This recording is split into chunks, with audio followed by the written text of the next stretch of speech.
Hello and welcome to the last video here in the influencer marketing series. Today we're going to start with the benefits of influencer marketing and then go on to the communication and negotiation process. So to start, I think the benefits of influencer marketing are pretty straightforward. We've talked about a lot of these already in the first three videos. You see an increase in brand awareness. You can get more credibility for your brand. You could see better engagement rates based on those averages that I shared earlier. Those are typically better engagement rates than traditional social media advertising. You can also, I would say, the number one thing here is you can reach a target market in a specific niche in a way that you would not be able to reach them otherwise. This especially works with nano and micro influencers, who I think really are the sweet spot of influencer marketing, just because it is a little bit more cost effective and you're reaching an engaged audience that can really easily be mobilized with these thought leaders or influencers that they follow. So the process of reaching out to influencers is, well, it can be a little complex in terms of actually communicating with them. I didn't put anything in this slide about the process of actually reaching out, but just go to their profile on whatever platform you want to use and work with them on. There's usually a way to contact them. It's usually like a business inquiries email. It's rarely an actual person, but there's always a way to contact them. If they are an influencer, they have a way to contact them in their profile. If they don't, then you got to resort to the DM and hope that that works. But generally, if they don't have that, then they are not accepting um, cold outreach at this time. Now, when you are actually reaching out to them, obviously, it's up to you in terms of how you want to negotiate. But generally, you want to come at them with some offers up front. Maybe not in the first message, but you want to be prepared to offer them either some obviously straight money, some free products or services, maybe a broader sponsorship, like a longer term relationship, or a little, um, you know, two-way partnership agreements that provides them some sort of exposure to your brand's community if you have a community that is, worthwhile. Most brands, I would say, that work with influencers are larger corporations. So when you have a company like Coca-Cola working with an influencer, that exposure to the brand's community is legit. But if you have a small business, you have like three employees, I don't think that last one's going to go very far. You really got to focus on the first three, maybe really the first two. And honestly, it's going to probably come down to a combination of those. Because when you look at what influencers are looking for, they all want money, but also they're used to getting some sort of combination. You look at this pie chart, only less than 42% of brands stated that they pay money to influencers, but you did see almost 30% offering free products. Then you had a little bit of, mix between the discounts and giveaways. And when you think of discounts, that's like a referral code. And a giveaway would be like, here's our product for you to give away to a follower. That helps the influencer just, exert a little bit of goodwill towards their own community. Um, and you're seeing the giveaway a lot more in tandem with either the free product and or the monetary compensation. Um, there's all sorts of different ways that they can pay them. NFTs used to be really big with influencers. I think that fad's kind of over. Um, but also you can think about more of creative brand partnerships to work with these people longer term, especially if what they stand for and who their niche audience is. If it really matches up well with your brand and your mission, there could be something there. Um, Now, when we think about common payment models, everybody loves a flat fee, especially if it's a lot. It ranges. There are websites like Collabster that I've used, Collabstr, that there are influencers that work with that and they just put their pricing right up front. Like, hey, you want an Instagram story? $50. You want an Instagram reel up to a minute? $200. And it's not transactional. They have to accept it, but it's still something interesting where it's all flat fee. And sure, you can communicate with them later and look at other things, but most of the time, there are platforms where influencers sign up and put their profile and their information on there, and you pay them really on a per post basis. Now, there's also commission and performance based where payment is linked to their ability to actually do something for you. And then there's the revenue sharing where, hey, this is a really high margin product that's worth $10,000. You help us sell one car, you get 5% or something. It's pretty high. But those are out there. And really, the most common one is the hybrid. They typically want a flat fee plus a commission. Working strictly on commission, you're never going to find an influencer who does that. In fact, there are some companies out there that offer that just to the world. For example, you could go to Better Health right now and they will give you a refer. I think you can do it yourself. You can get a referral code, and for everybody you refer to sign up for Better Health, once they start buying, like that will help you. I believe you get some commission on that. Not much, not a lot, but there's a reason that Better Health is so popular, like in the podcasting space, in some influencer space, because it is so easy. It's just they just put it out there. They don't promote it. It's just something that is really open to anybody. Mint Mobile does a lot, not the same, but they have a lot of partnerships with a lot of niche influencers, especially in the podcasting space too, where it's very easy to work with them and it's just straightforward. But those are not hybrid models. Those are performance based. Influencers, if you really want them to put some effort into it, you got to offer them the hybrid. And as a brand, I would recommend the hybrid as well. The flat fee gets them interested. The performance based, though, gets them caring long term. If it's a flat fee and you get them to agree, there's nothing that's going to make them want to put their best foot forward and actually try really hard. That's just, once they have, okay, I have the contract signed, it's over at the end. And that's the other thing. You want to make sure that everything is documented here because you want to have a contract. You need something legal that they are going to go with. Unless this influencer is like your BFF from college or from high school, they're not going to do it unless you have it in writing and there is a very firm agreement, not just verbal, for them to, take whatever those actions are, and you provide payment at whatever time. So now what does it cost? If you think about common cost per 1,000 people reached, like cost per million, I don't know why it says cost per mile, but if you think about cost per, it's actually 10,000 impressions. It's pretty cheap. This is one though that I want to kind of skip over because this is based on impressions. Again, cost per mile was a typo. Cost per engagement. This is where it gets interesting. YouTube, the likes are easy to get, 5 cents, but a like doesn't do much, right? Comments, they're all over the place. A lot of them are trolls. YouTube is by far the cheapest, but as you move up the chain, it can get a little bit more expensive.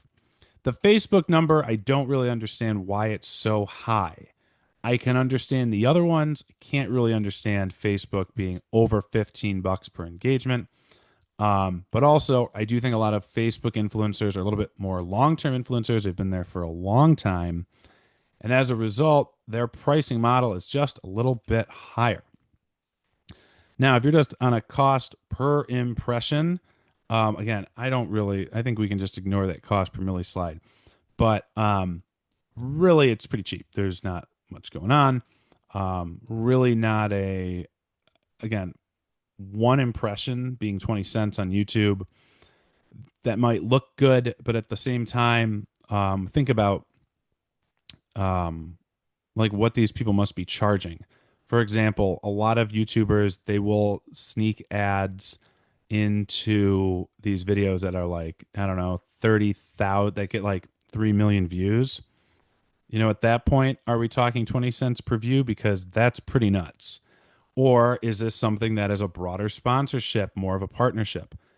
I would argue more of the latter.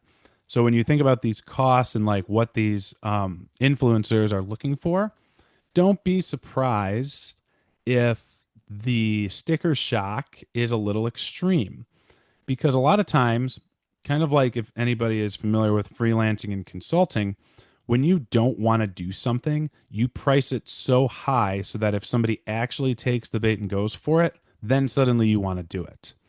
I have done this in the past when building websites. Just in general, be like, all right, I want to build. If you want me to build a website, I don't really do it anymore, but I'll do it for $50,000, which is egregiously expensive. Like nobody should pay that. But if somebody has that money and they want me to do it, I'll do it for $50,000. With influencers, you see this a lot where it's like, I don't really do the, where they'll say, like, I don't really do the one off um, engagement.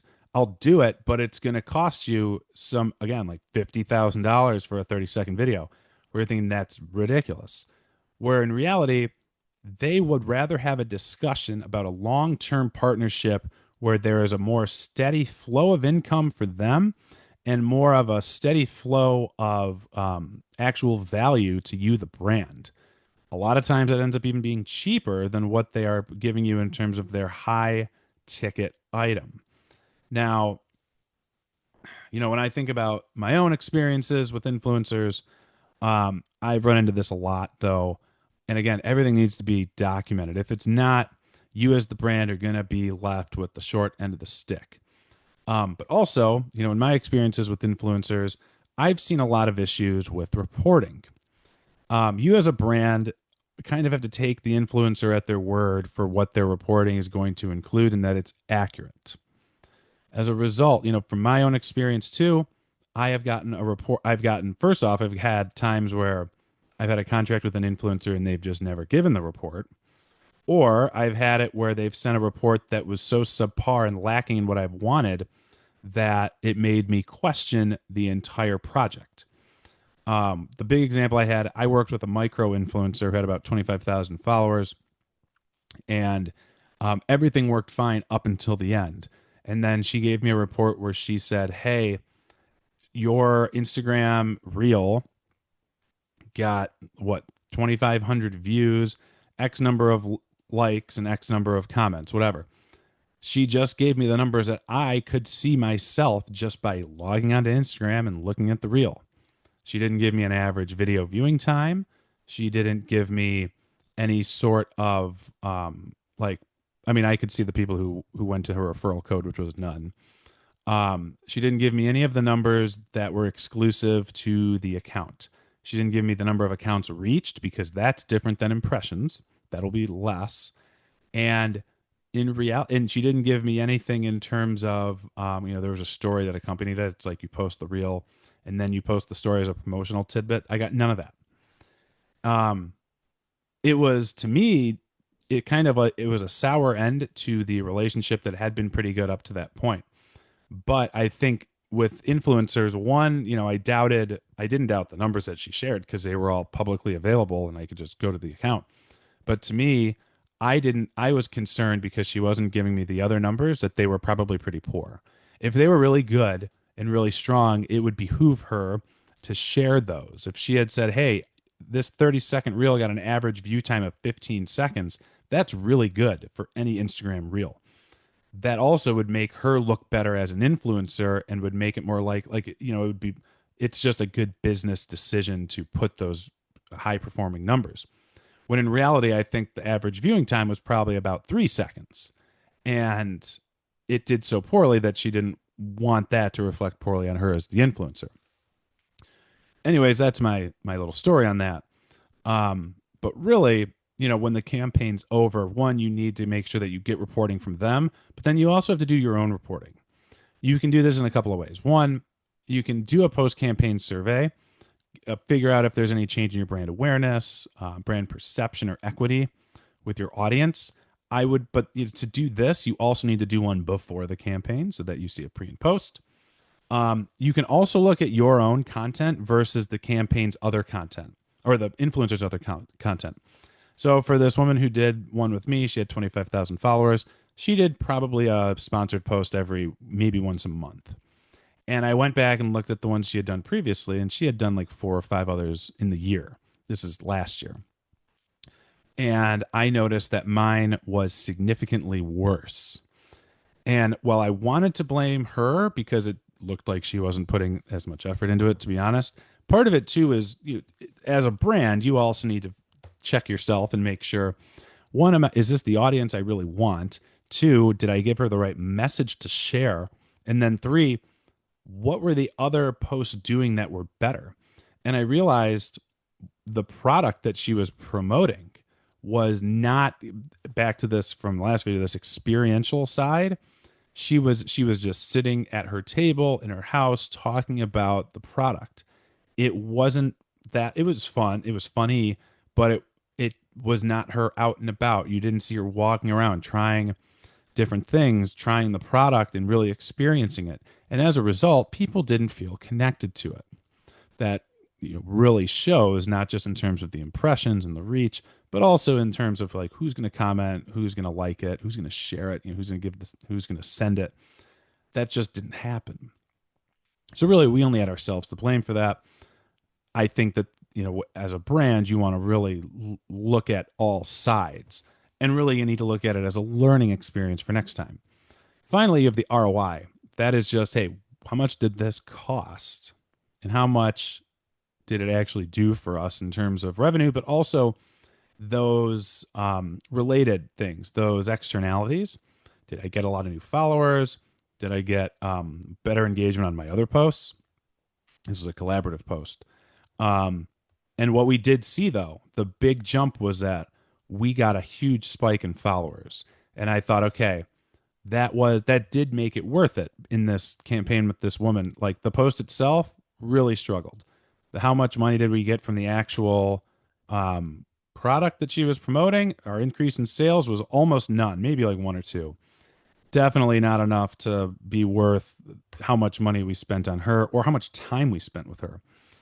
But we saw a massive spike in followers, probably the largest single 1 week spike that we had seen ever, like since we started the account years before. And to me, I thought, okay, that's something. It doesn't completely solve this. It doesn't make the ROI positive, but you do need to take that into consideration when you are looking at ROI. Not that you want to put a dollar amount on followers, although you could. For me, though, seeing almost 100 new followers, our account had less than 5,000 followers at the time. To me, that was a nice little plus because we were really struggling at the time, not seeing really any follower growth. It had really stagnated. And we now had user generated content that, I mean, we paid for it. So I guess it's not technically user generated content, but we at least had a model and we had a way, okay, if we want to increase our own following, we want to increase our ability to generate engagements and be able to mobilize this audience. This is a way that we have a start. We have a starting point. Last slide on influencers. I talk about followers. Some things to be careful about. One, they might buy fake followers. We've heard about this before. There are a lot of accounts that are out there that have fake followers. And sometimes influencers can inflate engagement metrics. When I think about working with influencers as a brand, you always need to base it on tangible results. If you just measure your brand awareness on an influencer campaign based on like their own posts performance, you're going to struggle. You're not going to see much. Two, also, these fake followers, these engagements, like they might even go to your website. Like you might see an increase in web traffic. However, you need to see the tangible benefits for your brand. You need people to fill out lead forms. You need people to make purchases. The amount of fake website users today is at an all-time high, many which get by the spam bots that are put in place by Google Analytics. Finally, there is a way that some influencers really walk that in that gray area between how much they disclose about sharing and working with companies. Because if you don't put hashtag sponsored, hashtag ad on these posts as an influencer, chances are that post is going to perform better. And I don't know if it's technically, um, the guidelines require clear disclosure of paid partnerships, but there's a lot of people that still go around that. And it's hard for them to police, and it's hard for brands to truly like cover that themselves, because it's honestly better for the brand if the influencer doesn't say sponsored or ad, because then it looks like they naturally are just promoting this themselves, making them more of a brand advocate, which is not an influencer. So it's definitely an ethical consideration. Having said this, I do think with us in this influencer bubble and really being at the top of, we're kind of like at the apex of influencer marketing today. I think we are at a point where most influencers know to put these clear disclosures, because it also benefits them. On one side, yes, they might be able to get better results if they don't put it, but then by putting it, they show that they are open for business and that you can reach out to them and work with them, and you can see as a potential, if let's say your brand's doing research on influencers you want to work with, if you go through and see all these sponsored posts that they're doing, and I say sponsored posts not for social media advertising, but for as an influencer post, you can see the kind of brands that they've worked with before, the kind of success that they've had, and you can determine, okay, I do want to work with this influencer. Whereas on the flip side, if they've never disclosed anything, and you can see, all right, these people are clearly promoting products for people, that's when you get a little suspicious. That's where you can harm, that trust can be harmed, and it can be a little bit more difficult for these relationships to blossom.